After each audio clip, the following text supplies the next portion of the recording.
Buenos días, daremos inicio a la siguiente conferencia del día de hoy.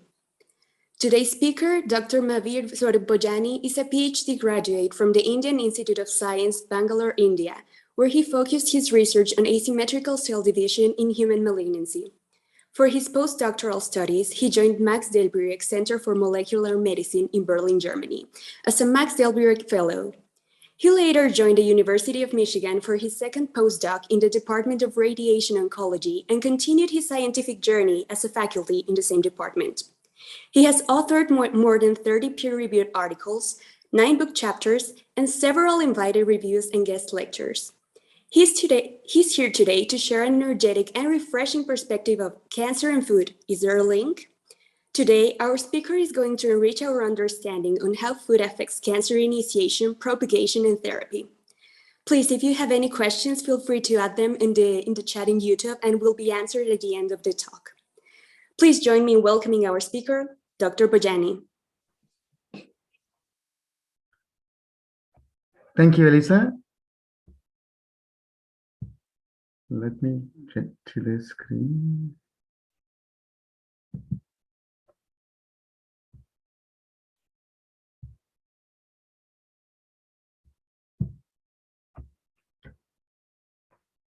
So today's talk would be on food and cancer. Is there a relationship?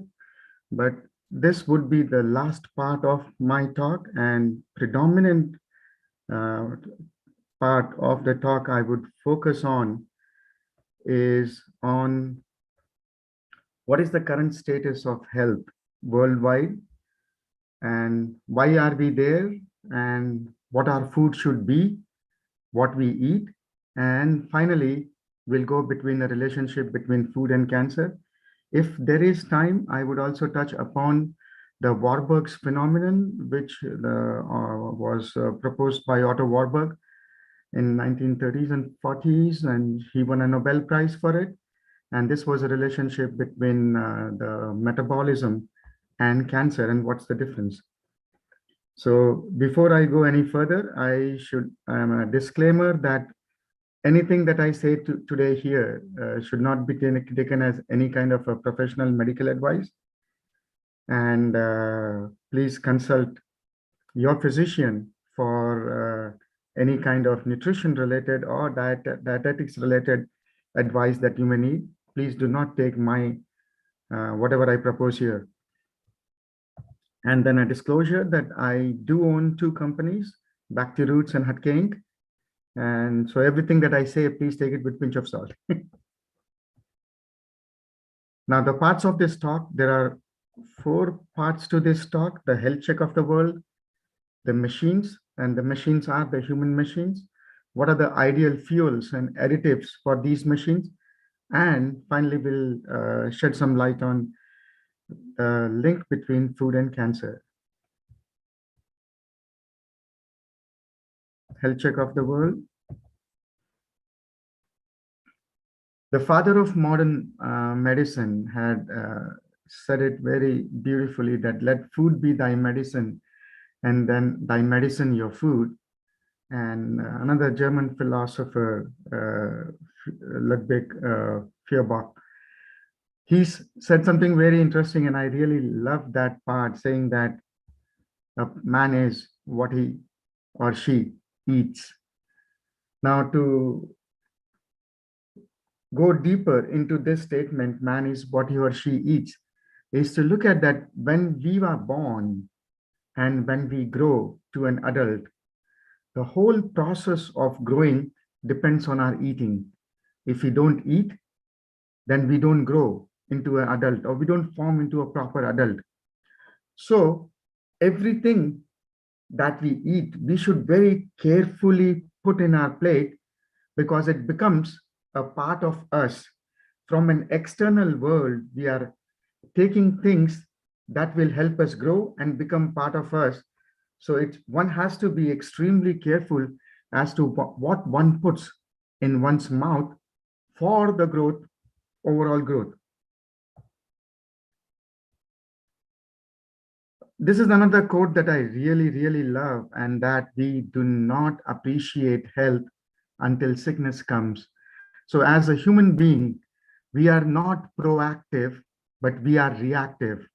Only when there is sickness that we think about health, but in real health, we take it for granted.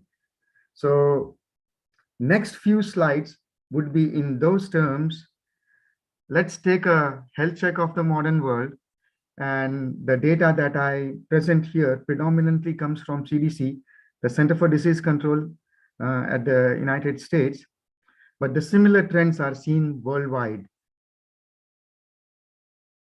So we look at one aspect of health, and that is the obesity among the US. And most of you probably would know that we assess the overall obesity based on BMI. And here are the graphs. So this is starting from 1985, and I should tell you that these data are a trend between 1985 to 2010, and last 10 years, it has become worse. I may show you a slide or two, but the data, the representation is actually very indicative of what's going on. The trend actually is indicative of what's at the current status. So this was obesity in 1985. The one thing you will focus is on the changes in the graphs, that 10 to 15% of the population in the darker blue states were obese, according to the data set by CDC. And you see the dramatic increase.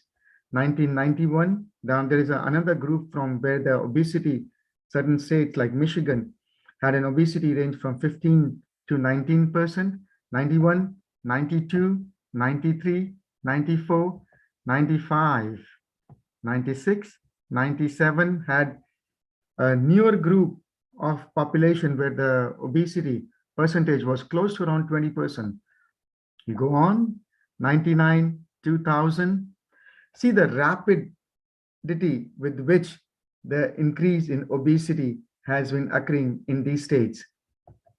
Now look at a new state with more than 25% of the population being obese. It's not overweight, it's obese.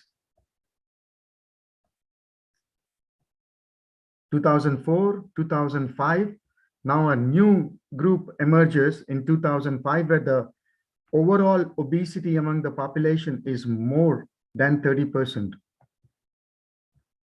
2007, 2008, 2009, 2010. Now, such a dramatic increase in obesity over a period of time cannot be genetics, because genetics don't change overnight or with such rapidity. So it has to be something with an external environment, with the kind of food we eat, or maybe the air we breathe, or what we drink, and so on. And if you look at the trend from this time, the amount of calories intaken by the population also has increased significantly and could be overlapped with this increase in obesity trends. We will discuss a few of these points, but I just wanted to tell you that in 2020, in the United States alone, the obesity actually was close to around 36%. Now, we look at the worldwide as to what are the trends of obesity. Mexico is not far behind. Currently, actually, Mexico has overtaken United States in around, I think, 2019 or so, in terms of the overall population being obese. If you look at the combination of overweights and obese, I think United States has close to around 80% of population being obese and overweight, whereas in Mexico, I think it's higher.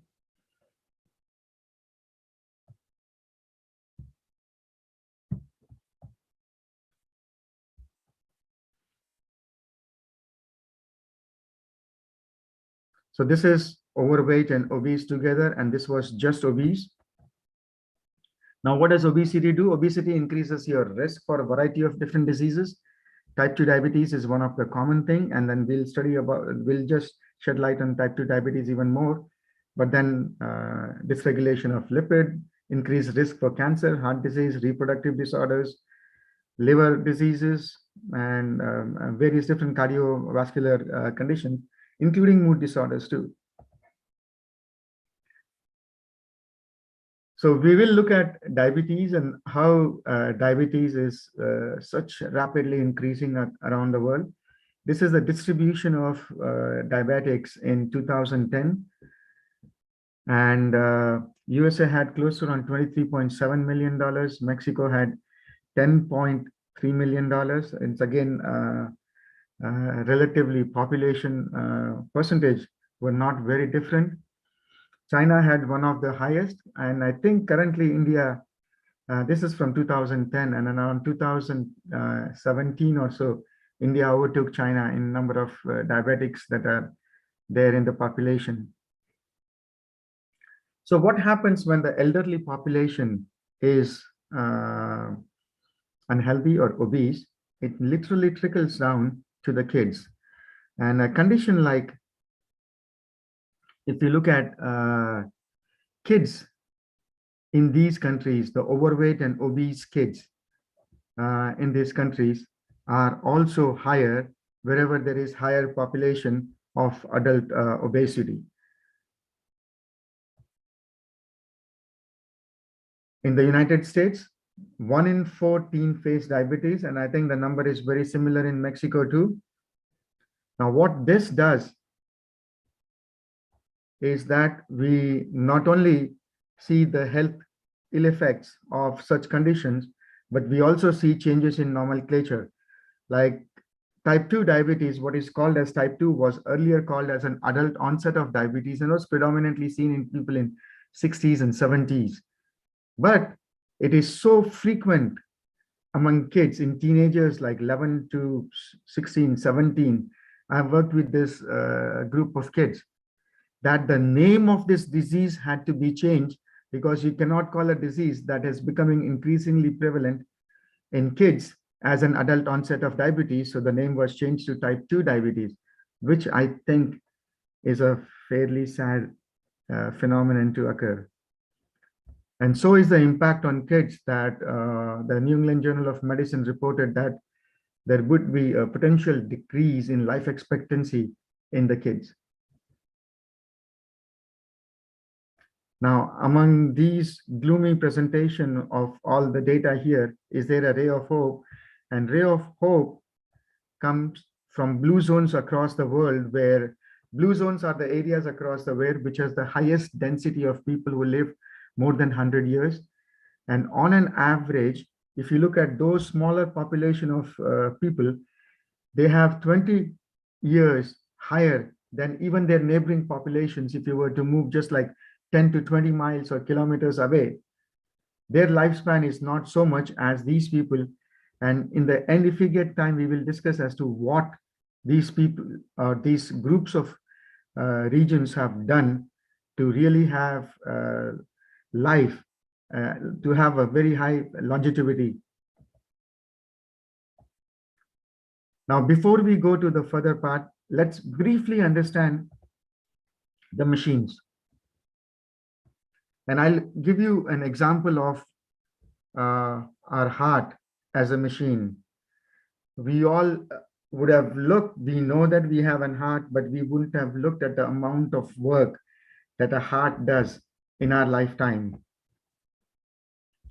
Now, heart beats approximately around 72 times a minute, which is like 100,000 times a day. And in a lifetime, it's 2.5 billion times. I really cannot fathom that number, but one thing for sure, that the heart is working very hard, and this it's doing without taking any rest. Imagine if the heart were to say, oh, I'm a little tired today, and maybe I take a second break and will be gone. So the heart has to work continuously.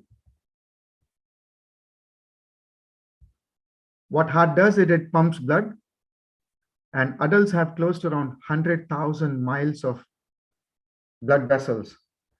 Now, to put this in perspective, our Earth's equator is only 25,000 miles. So every time, let's say, the heart pumps blood and gathers it back to its original position, it has traveled 4 times around the Earth. Now, if we imagine the work that the heart is doing, then we probably would take a better care of it. And I think everybody, all the medical students here probably would know that heart generates electricity. Our ECG, it's actually the ECG is indicative of how healthy the heart is. And the electricity that heart generates can actually drive an electrical car 20 miles a day. And which is in a lifetime, literally equivalent to going to the moon and coming back. So the reason I wanted to give you this stat about heart, and I think majority of you may have known this, is that it's an amazingly unique machine. Amazingly unique machine that it works constantly, so effectively to take you through your life. Now, for a machine like this, what are ideal fuels and additives?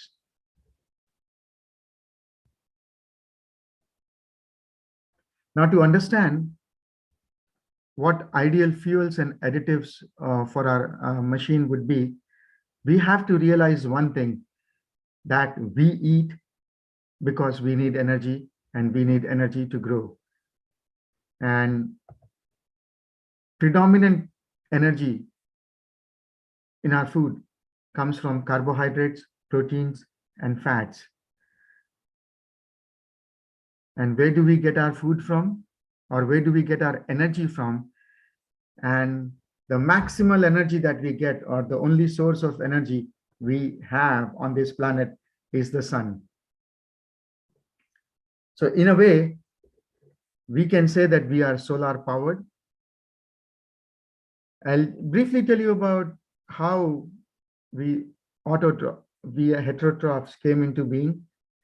And there was once upon a time on Earth, there were only plants. And predominantly aquatic plants were doing the process of photosynthesis.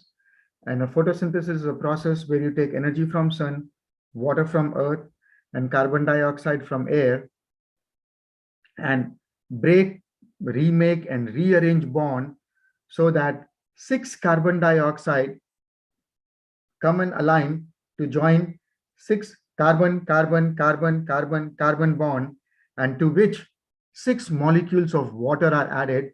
So that becomes a hydrated carbon, and that's what we call as a carbohydrate. And the energy of the sun is now stored between carbon-carbon bonds. What we do is an opposite of respiration. In this process, we eat food, the food is digested in our stomach, and the digested food products are absorbed by the large intestine, and it is then circulated in our blood and sent to every cell in the body for its energy requirement. And what happens at the cellular level is what is called as respiration. And during this, we take, let's say, for example, the 6 carbon sugar, we break the carbon-carbon bond, release the energy. That energy is used for every activity, including me talking to you and you listening to me. We are using the energy that the plants fixed for us, using sun as a source of energy. And we breathe in oxygen, break the bond, react that broken carbon with oxygen. We exhale out carbon dioxide, and that energy is used for all our biological needs. It is very interesting to note here that we exhale out carbon dioxide, that is the starting material for plants, energy source. And I'll briefly explain this to here, that this is the balance that we create, that the carbon dioxide and water are used for photosynthesis along with sunlight. And this end product of photosynthesis are sugars that we eat, oxygen we breathe, we respire at the cellular level, and we release carbon dioxide back to environment, and that is the balance. So many hundreds of years back, when there were no animals, there was a lot of plants, photosynthesis was going at a larger scale, so there was increased oxygen in the environment. When there was an increased oxygen in the environment, there was a hindrance, or these kind of impeded the growth of plants, because what they needed was carbon dioxide. So the scientists think that there is an evolutionary pressure for something that could use the increased oxygen, and the plants will provide them food to give them back the carbon dioxide they need, so that there would be balance in the environment. And that's how we came as a heterotroph, which were dependent on the autotrophic plant. But then there was a balance between the two of us. We gave them carbon dioxide, they gave them oxygen and food. But one interesting thing to note here, that the flow of energy from the sun to the human beings is through a chemical medium. So we have chemicals that kind of store the harvested energy from sun, and this storage or utilization involves breaking or making of bonds. Now, when bonds are broken, the chemical bonds are broken for harvesting energy or release of energy, there are chances that free radicals would be produced. So during this metabolic process, free radicals are the byproduct of such process, and that is the nature of the beast itself, that if you harvest energy and you release the energy, there would be free radicals produced, and free radicals later leading to inflammatory responses, like in human beings, leads to disease. And there are currently 94 different diseases that are known to be caused by free radicals.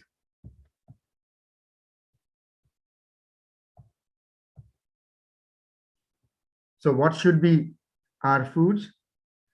Our food should be ones that give us calories, so like sugars, carbohydrates, and proteins. In addition, the food should also have antioxidants, because they can quench the free radicals. So if you have a large amount of antioxidants along with your food, that is the proteins, carbohydrates, and fats, that these antioxidants which quench free radicals, or if there are anti-inflammatory agents like turmeric, gingerol, there are curcuminoids from various different other fruits. So these anti-inflammatory agents, they can quench the second stage of the disease process. So antioxidants quench the free radicals, anti-inflammatory agents would decrease the inflammation that is caused by free radicals.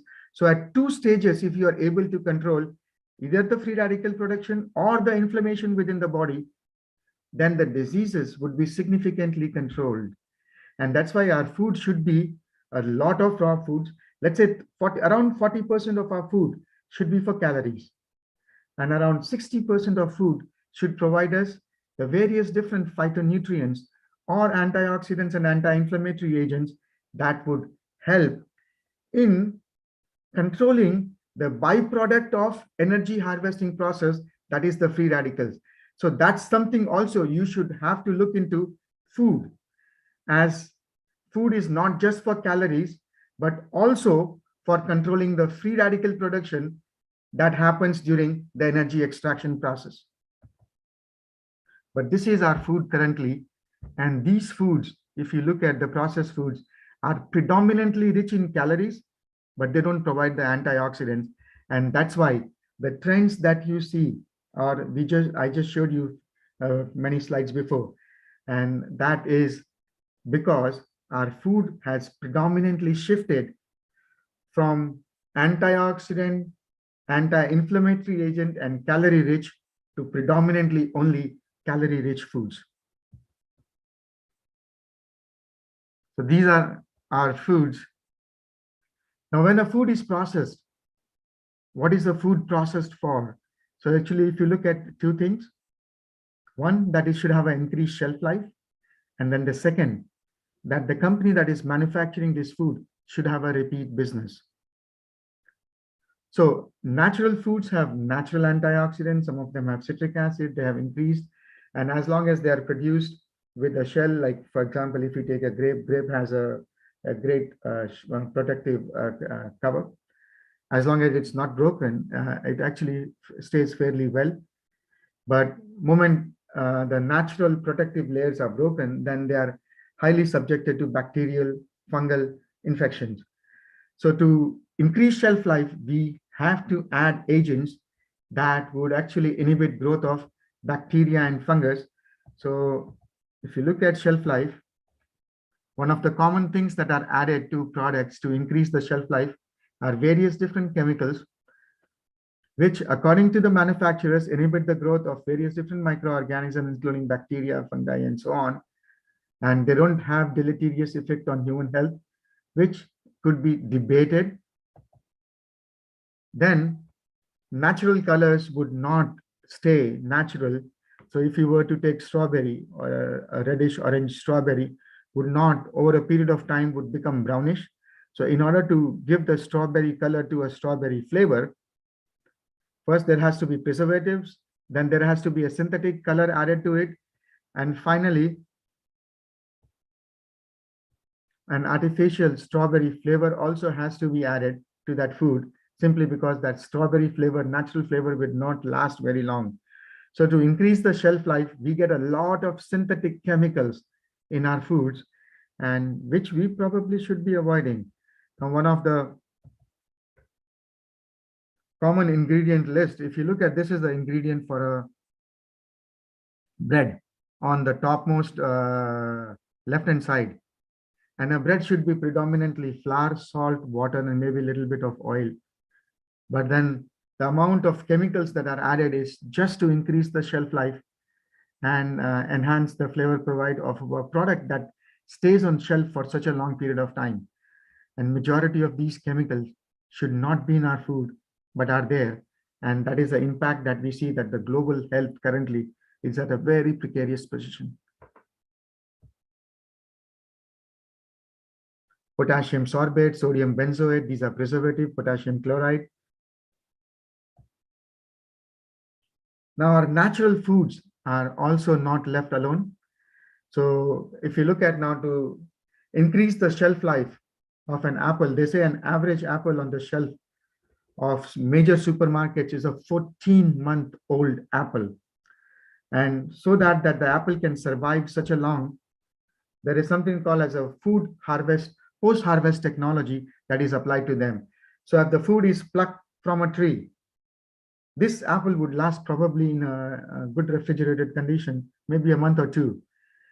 But to increase its shelf life, this has been treated with imazicil, sodium ophenylphenate, thiabenzidol, fludeoxonil, azoxystrobin, potassium phosphate, and pyrimethamine.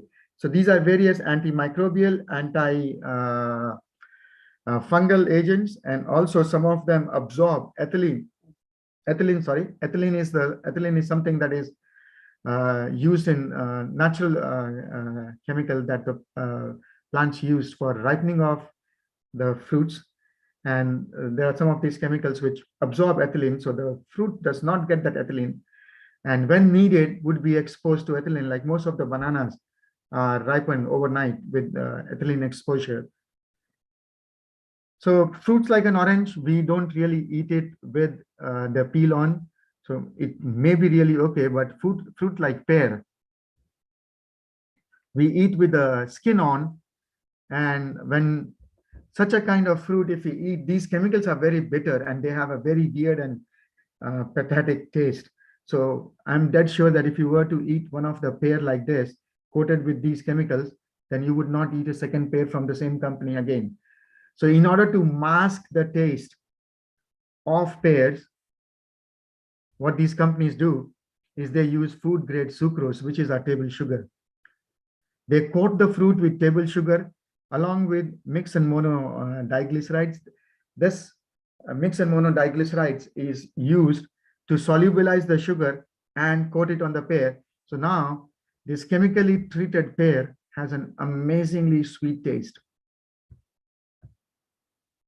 So this was with respect to shelf life. What do you do with repeat business? For the repeat business, you have to understand how do we develop taste or something, a likeliness of a particular food, and how our brain takes us there. So brain is an energy glutton. It is just around 3 pounds, which is 2% of body's weight, but it consumes close to around 20 to 25% of the calories we eat. So if you eat around 2000 calories a day, 500 calories go just towards maintaining the brain's activity, which is only 2% of body's weight. So it's really an energy glutton. It requires a lot and lot of energy to function properly. So the brain has developed a strong likeliness for energy dense food. So something like sweets are very easy to get addicted to, but any kind of a savory food takes a lot of attempt to get used to it, simply because brain is looking for foods that have simple energy. One of the few sources of energy for the brain is sugar, because it passes the blood-brain barrier and it goes to, that is the predominant source of energy. So it's always looking for highly sugary foods. And they say that the areas in the brain that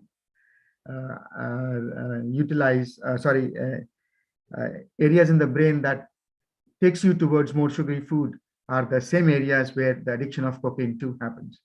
So sugar addiction is very similar to cocaine addiction. And in my experience, actually sugar addiction is something that is very difficult to overcome. And what kind of sugars are there in there? There are plenty of different kinds of sugars and artificial addictive agents that are added to food. High fructose corn syrup, there are monosodium glutamate that enhances the food taste, and so on. And these are the chemicals I feel they should not be in food, and they are currently in our food. And that's which is predominantly leading to a prediction of a decreased lifespan in our kids.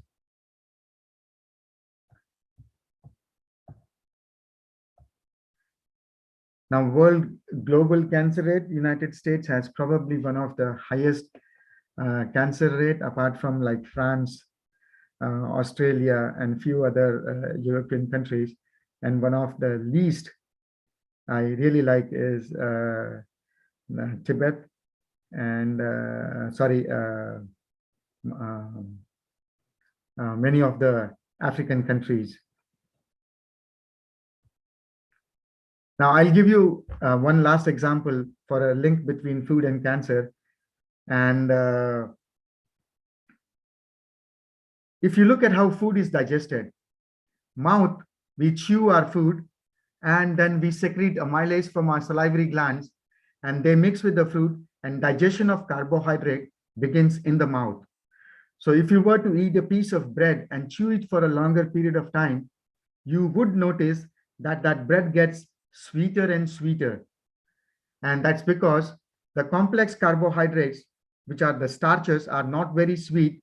And when they are broken down by the amylase in the mouth, the broken end products are much sweeter.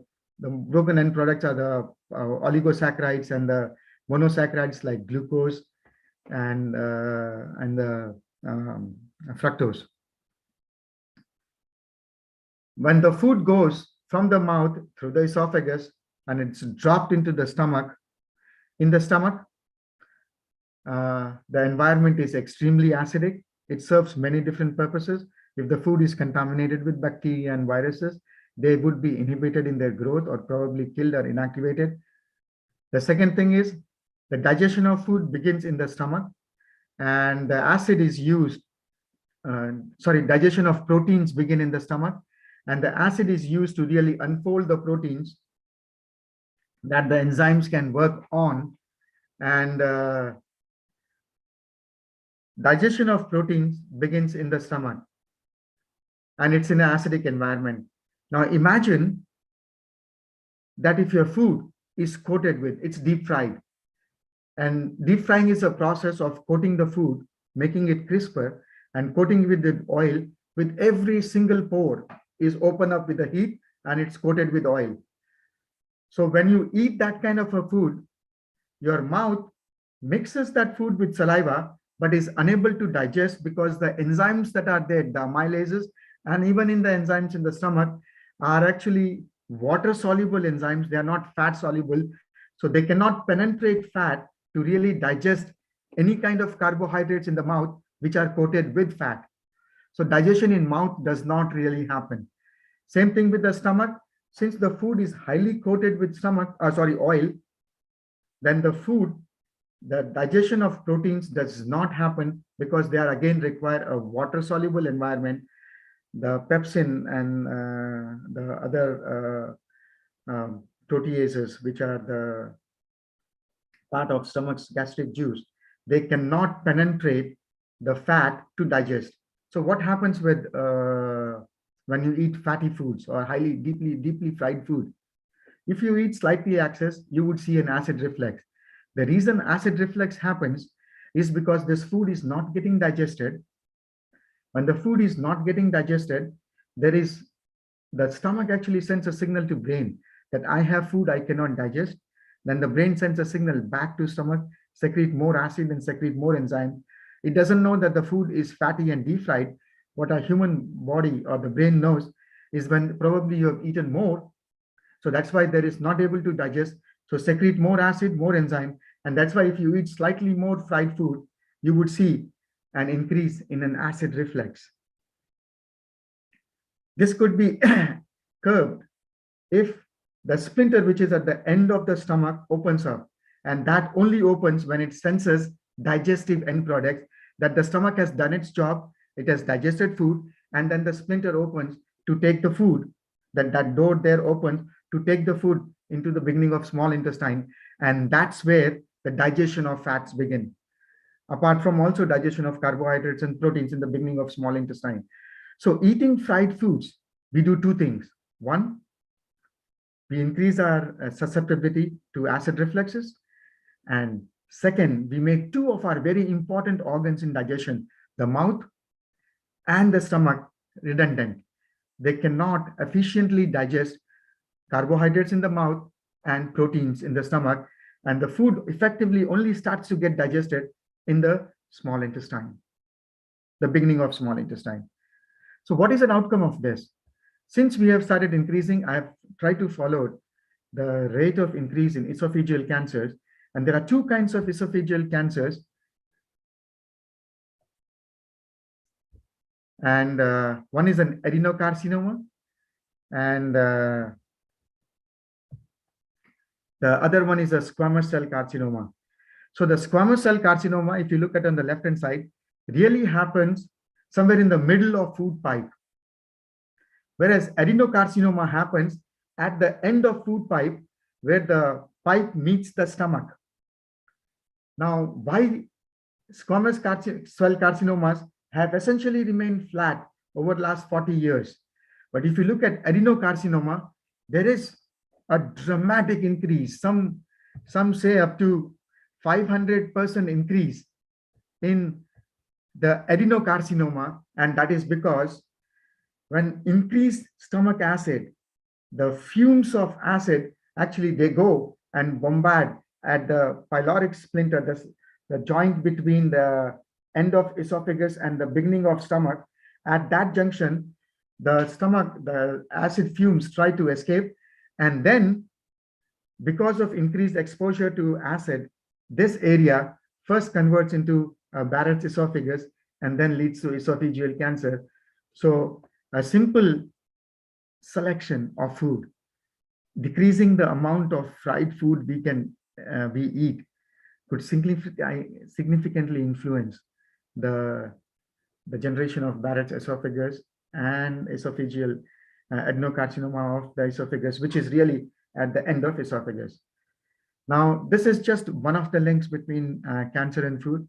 There are many more, but I think, gone a little over my time, 3 minutes over. So I would end here with acknowledging all the people who have helped me collect this data and help me point towards various different food-related conditions. This is my family, my beautiful wife, Sumi, and my two kids, Umang and Arav.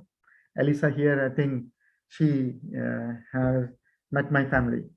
And thank you. Hello.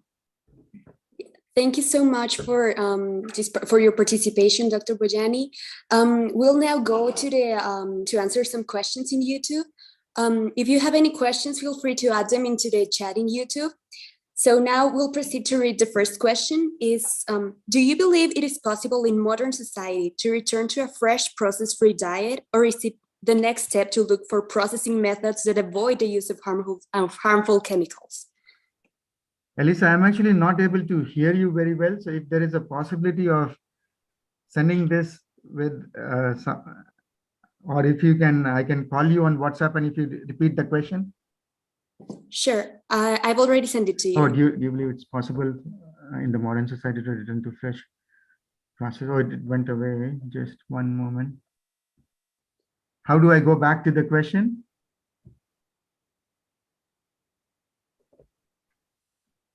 Okay. I've sent a question to you via WhatsApp. That avoids use and harmful.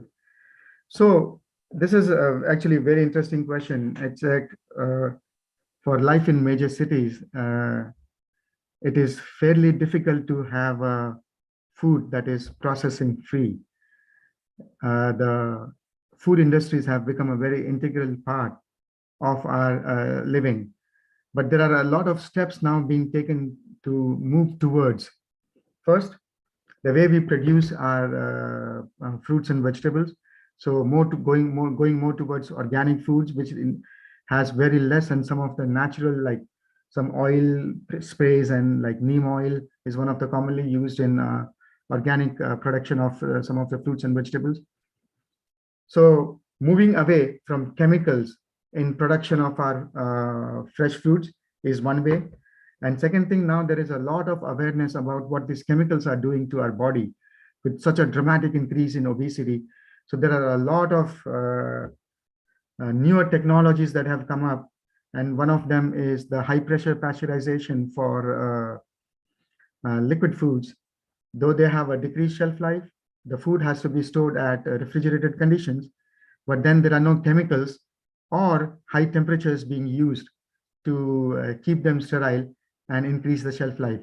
So it's a combination of both, that newer technologies have to be developed to answer this question of impact of these chemicals on our body, but also there should be, we should probably go back to our roots in terms of agricultural production. And the final part in this would be eat local. So wherever possible, go to your local farmers market and try to get as much produce as possible, not look for foods that come from faraway lands and fancy fruits and vegetables, which may not be worth eating with the chemicals that they are sprayed with to increase their shelf life. So one takeaway message from here should be, and I suggest that eat local within your 20-30 miles radius. Go to farmers market and get produce from there. I hope I answered that question.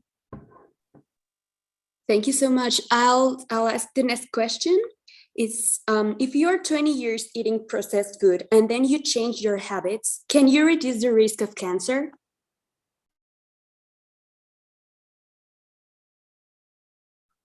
Did you send me that? If you're 20 years.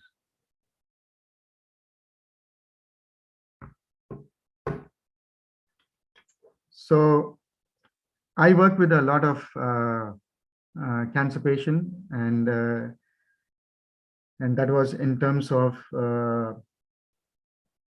nutritional. So they go through the regular process at the hospital in terms of chemotherapy, radiation therapy, or hormone therapies and so on.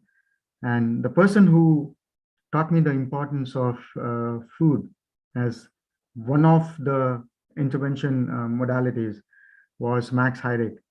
And this person at age 70, he had Gleason score 8 prostate cancer. And he decided, that was his decision and not mine. And this is something that I don't recommend everybody following here unless you do your own research. So he decided not to take any chemotherapy, radiation, or hormone therapy, and went for NIH based. There was a nutritional oncologist, and he went to him discuss his food, so introducing nutraceuticals in his food, predominantly food-based. He lived for 18 years and he died from 70 to 87 years. And he died at around age 87 of a cardiac complication, not because of his cancer, when doctors had given him just a few years to live. Another such person was actually my partner in the Back to Roots. His name was Pradeep Chaudhary. He had very aggressive stage 4 kidney cancer, multiple metastases to liver, lung, adrenal gland, arteries, and bones. And doctors had given him just a few months to live. The way he was introduced to me was also very strange. He was a professor of entrepreneurship at Eastern Michigan University, and he was giving a lecture in the class. And then at the end of the lecture, he said that I have been diagnosed with this kind of kidney cancer, which is very aggressive. I would not live long. I don't know how long I would live. So first he said that I apologize to everyone if I have in any way knowingly or unknowingly hurt you. And second thing, I just wanted to let you know about this condition. So one of the students was my customer, and her name was Beth. And then Beth told PC that why don't you meet Dr. Bhojani and then discuss some of the food-based modalities that you can change.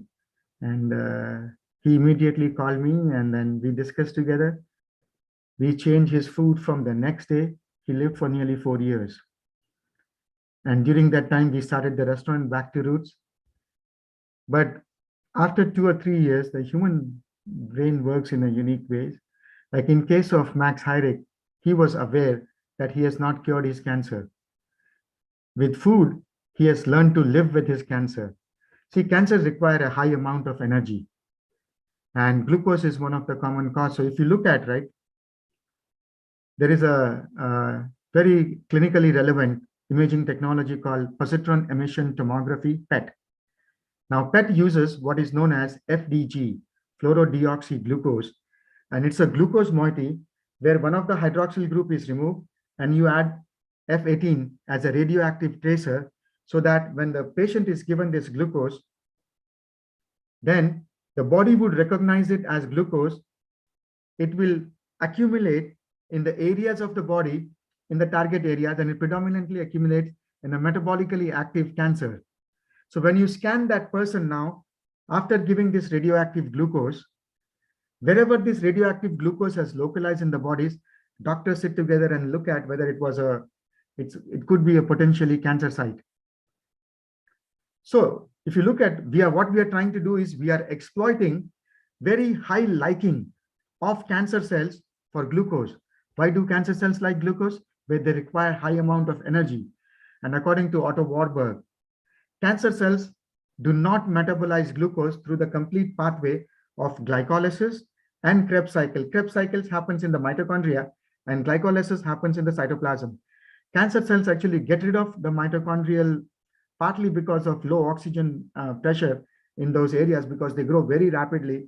And once they grow into 2 millimeters, they have to really attract new blood vessels, new angiogenesis to get oxygen. And since they don't have oxygen, they shut down, or somehow the oxidative phosphorylation or the Krebs cycle is shut, but glycolysis happens. So a whole process of glucose thing generates around 36 ADPs. Generates actually 38, but 2 are utilized during glycolysis. So net gain is around 36. Whereas in glycolysis, net gain is 4, but 2 are utilized, so you get only 2. Cancer cells have avoided a pathway that would generate a lot of ATPs, the energy molecules for cells, and they've relied upon only glycolysis, which generates 2. And that's one reason cancer cells require a high amount of glucose in order to keep up with this rapid growth and energy needs. And it takes a lot of different pathways. It mutates a lot of different receptors and so on to really absorb a lot of glucose to themselves. Now, if you shut down these glucose molecules, right, to cancer cells, their energy requirement is dramatically reduced. And one of the first cells that are affected would be the cancer cells. Because first, they are dependent on a very energy inefficient pathway for releasing ATPs or releasing the energy from the food. And that way, if you shut down, then they are the ones which are first affected and their growth would be significantly hindered. So can you reverse? This was a long question. You may learn to live with your cancer. If you don't have cancer, very likely you would prevent cancer. There are a variety of different studies that talk about it. There was a beautiful study in TNS. If you want, I can share it with Elisa, and then she can share it with the group. And you dramatically increase the risk of getting a cancer if you have right choices of antioxidant, anti-inflammatory agent-rich foods, lesser in calories, and chemical-free foods. Did I answer that question? Thank you so much, Dr. Bhojani.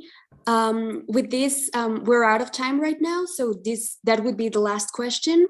And right now, we'll proceed to give you a certificate for your participation. We will also send the certificate to you so you can have it. And thank you so much for your participation right now. Oh, thank you. Pleasure was all mine. Thank you. I hope you all enjoyed it. Yes, we did. It was really clear. Thank you so much. A todos los participantes, muchas gracias por estar presentes en esta conferencia. Recuerden que al final del congreso se les va a mandar un cuestionario que va a tener 15 preguntas acerca de las ponencias durante todos estos días. Y para ser acreedores a su constancia necesitan responder el 80% correctamente.